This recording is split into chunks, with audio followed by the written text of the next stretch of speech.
حضرت عائشہ رضی اللہ تعالی عنہ بیان کرتی ہیں، رسول اللہ نے یہ آیت تلاوت فرمائی۔ ترجمہ: اللہ ہی وہ ذات ہے جس نے آپ پر یہ کتاب نازل کی، اس کی بعض آیتیں صاف واضح ہیں اور محکم ہیں، اور یہاں تک تلاوت فرمائی۔ ترجمہ: اور وعظ و نصیحت کو صرف وہی لوگ سمجھتے ہیں جو عقل مند ہیں۔ تو رسول اللہ صلی اللہ علیہ وسلم نے فرمایا، جب تو دیکھے، جبکہ مسلم کی روایت میں ہے، جب تم ایسے لوگوں کو دیکھو جو مختلف معانی کی متحمل آیات تلاش کرتے ہیں تو وہ ایسے لوگ ہیں جن کا اللہ نے دلوں میں کجی رکھنے والے نام رکھا ہے، تو تم ان سے بچو۔ مشکوٰۃ المصابیح حدیث نمبر 151۔ حضرت عبداللہ بن عمرو رضی اللہ تعالیٰ عنہ بیان کرتے ہیں، میں صبح سویرے رسول اللہ صلی اللہ علیہ وسلم کی خدمت میں حاضر ہوا، اور راوی بیان کرتے ہیں آپ صلی اللہ علیہ وسلم نے دو آدمیوں کی آواز سنی جو کسی آیت کے بارے میں جھگڑ رہے تھے۔ رسول اللہ صلی اللہ علیہ وسلم غصے کی حالت میں ہمارے پاس تشریف لائے، غصے کے آثار آپ کے چہرے پر نمایاں تھے۔ آپ نے فرمایا، تم سے پہلی قومیں کتاب میں اختلاف کرنے کی وجہ سے ہلاک ہوئیں۔ مشکوٰۃ المصابیح حدیث نمبر 152۔ حضرت سعد بن ابی وقاص رضی اللہ تعالیٰ عنہ بیان کرتے ہیں، رسول اللہ صلی اللہ علیہ وسلم نے فرمایا، مسلمانوں کے حق میں وہ مسلمان سب سے بڑا مجرم ہے جس نے کسی ایسی چیز کے بارے میں اپنے نبی سے دریافت کیا جو پہلے حرام نہیں تھی، لیکن اس کے دریافت کرنے کی وجہ سے اسے حرام کر دیا گیا۔ مشکوٰۃ المصابیح حدیث نمبر 153۔ حضرت ابو ہریرہ رضی اللہ تعالیٰ عنہ بیان کرتے ہیں، رسول اللہ صلی اللہ علیہ وسلم نے فرمایا، آخری دور میں فریب کار جھوٹے لوگ ہوں گے، وہ تمہارے پاس ایسی احادیث لائیں گے جو تم نے سنی ہوں گی نہ تمہارے آبا نے، بس اپنے آپ کو ان سے اور انہیں اپنے آپ سے دور رکھو تاکہ وہ تمہیں گمراہی اور فتنے میں مبتلا نہ کر دیں۔ مشکوٰۃ المصابیح حدیث نمبر 154۔ حضرت ابو ہریرہ رضی اللہ تعالیٰ عنہ بیان کرتے ہیں، اہل کتاب تورات عبرانی زبان میں پڑھا کرتے تھے اور اہل اسلام کے لیے عربی زبان میں اس کی تفسیر بیان کرتے تھے۔ رسول اللہ صلی اللہ علیہ وسلم نے فرمایا، اہل کتاب کی تصدیق کرو نہ تکذیب، بلکہ کہو ہم اللہ پر اور جو ہماری طرف نازل کیا گیا اس پر ایمان لائے۔ مشکوٰۃ المصابیح حدیث نمبر 155۔ حضرت ابو ہریرہ رضی اللہ تعالیٰ عنہ بیان کرتے ہیں، رسول اللہ صلی اللہ علیہ وسلم نے فرمایا، آدمی کے جھوٹا ہونے کے لیے بس یہی کافی ہے کہ وہ ہر سنی سنائی بات تحقیق کیے بغیر بیان کر دے۔ مشکوٰۃ المصابیح حدیث نمبر 156۔ حضرت ابن مسعود رضی اللہ تعالیٰ عنہ بیان کرتے ہیں، رسول اللہ صلی اللہ علیہ وسلم نے فرمایا، اللہ نے مجھ سے پہلے جس نبی کو مبعوث فرمایا تو اس نبی کے اس کی امت میں کچھ معاون اور کچھ عام ساتھی ہوتے ہیں، وہ اس کی سنت کو قبول کرتے اور اس کے حکم کی اتباع کرتے ہیں، پھر ان کے بعد برے جانشین آ جائیں گے، وہ ایسی باتیں کریں گے جس پر ان کا عمل نہیں ہوگا اور ایسے کام کریں گے جن کا انہیں حکم نہیں دیا گیا ہوگا، بس جو شخص اپنے ہاتھ کے ساتھ ان سے جہاد کرے گا وہ مومن ہے، جو اپنی زبان کے ساتھ ان سے جہاد کرے گا وہ مومن ہے، اور جو دل سے ان سے جہاد کرے گا تو وہ بھی مومن ہے، اور اس کے بعد رائی کے دانے کے برابر بھی ایمان نہیں۔ مشکوٰۃ المصابیح حدیث نمبر 157۔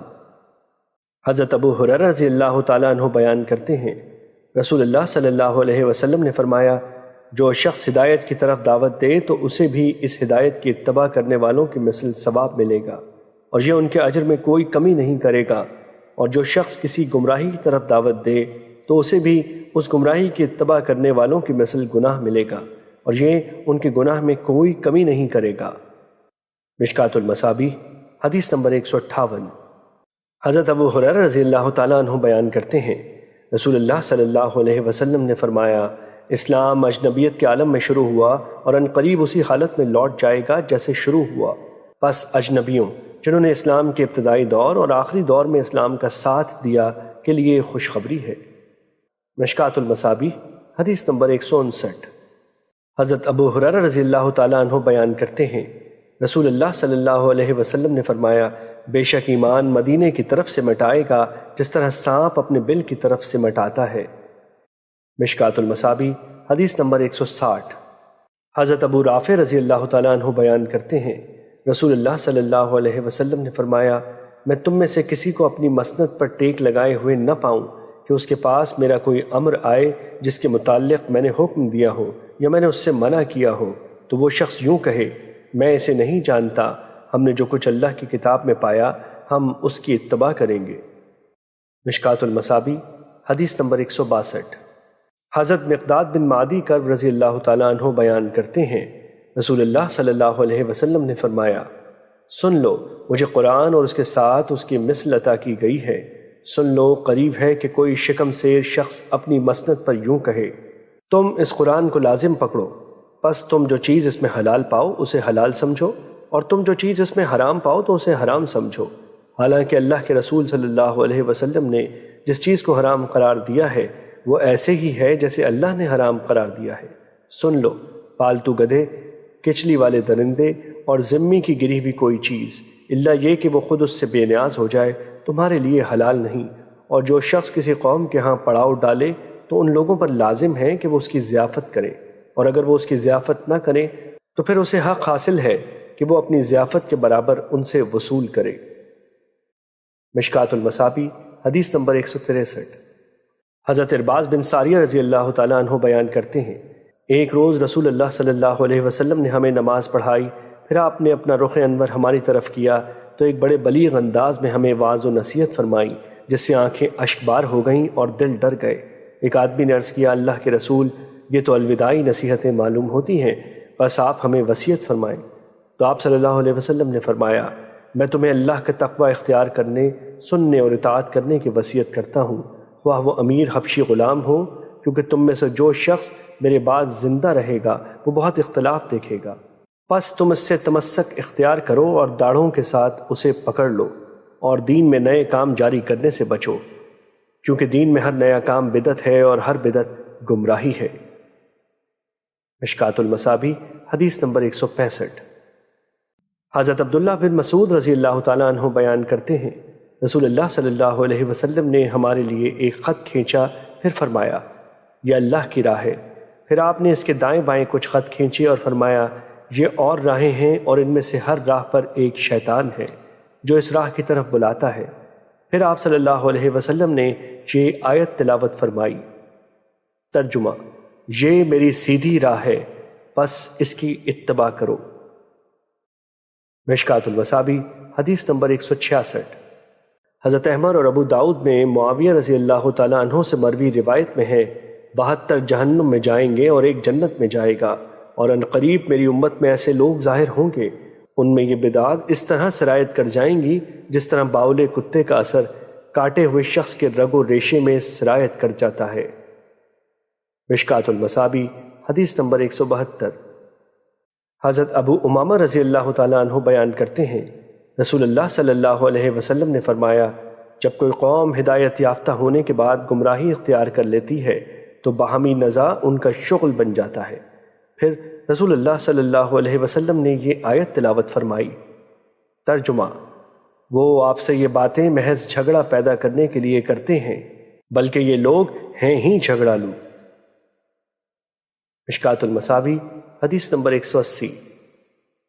حضرت ابو ذر رضی اللہ تعالیٰ عنہ بیان کرتے ہیں رسول اللہ صلی اللہ علیہ وسلم نے فرمایا جس نے جماعت سے بالش برابر علیحدگی اختیار کی تو اس نے اپنی گردن سے اسلام کی رسی یعنی پابندی اتار دی۔ مشکوٰۃ المصابیح حدیث نمبر 185۔ حضرت مالک بن انس رحمۃ اللہ علیہ مرسل روایت بیان کرتے ہیں کہ رسول اللہ صلی اللہ علیہ وسلم نے فرمایا میں تم میں 2 چیزیں چھوڑ کر جا رہا ہوں، بس جب تک تم ان دونوں پر عمل کرتے رہو گے تو کبھی گمراہ نہیں ہوگے، یعنی اللہ کی کتاب اور اس کے رسول کی سنت۔ مشکوٰۃ المصابیح حدیث نمبر 186۔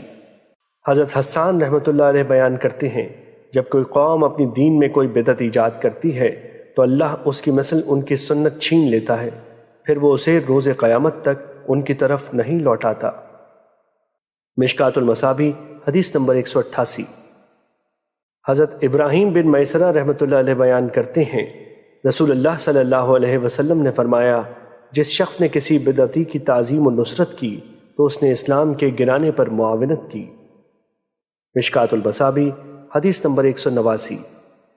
حضرت ابن مسعود رضی اللہ تعالیٰ عنہ سے روایت ہے کہ رسول اللہ صلی اللہ علیہ وسلم نے فرمایا اللہ نے صراط مستقیم کی مثال بیان فرمائی کہ راستے کے دونوں طرف 2 دیواریں ہیں، ان میں دروازے کھلے ہوئے ہیں اور دروازوں پر پردے لٹک رہے ہیں۔ راستے کے سرے پر ایک دائی ہے، وہ کہہ رہا ہے سیدھے چلتے جاؤ، ٹیڑھے مت ہونا، اور اس کے اوپر ایک اور دائی ہے۔ جب کوئی شخص ان دروازوں میں کسی چیز کو کھولنے کا ارادہ کرتا ہے تو وہ کہتا ہے تم پر افسوس ہے، اسے مت کھولو، کیونکہ اگر تم نے اسے کھول دیا تو تم اس میں داخل ہو جاؤ گے۔ پھر آپ صلی اللہ علیہ وسلم نے اس کی وضاحت کرتے ہوئے فرمایا، راستہ اسلام ہے، کھلے ہوئے دروازے اللہ کی حرام کردہ اشیاء ہیں، لٹکے ہوئے پردے اللہ کی حدود ہیں، راستے کے سرے پر دائی قرآن اور اس کے اوپر جو دائی ہے وہ ہر مومن کے دل میں اللہ کا واعظ ہے۔ مشکات المصابیح حدیث نمبر 191۔ حضرت امام احمد اور بہقی نے اور اسی طرح امام ترمذی نے انہی سے روایت کیا ہے، البتہ انہوں نے اس سے مختصر روایت کیا ہے۔ مشکات المصابیح حدیث نمبر 192۔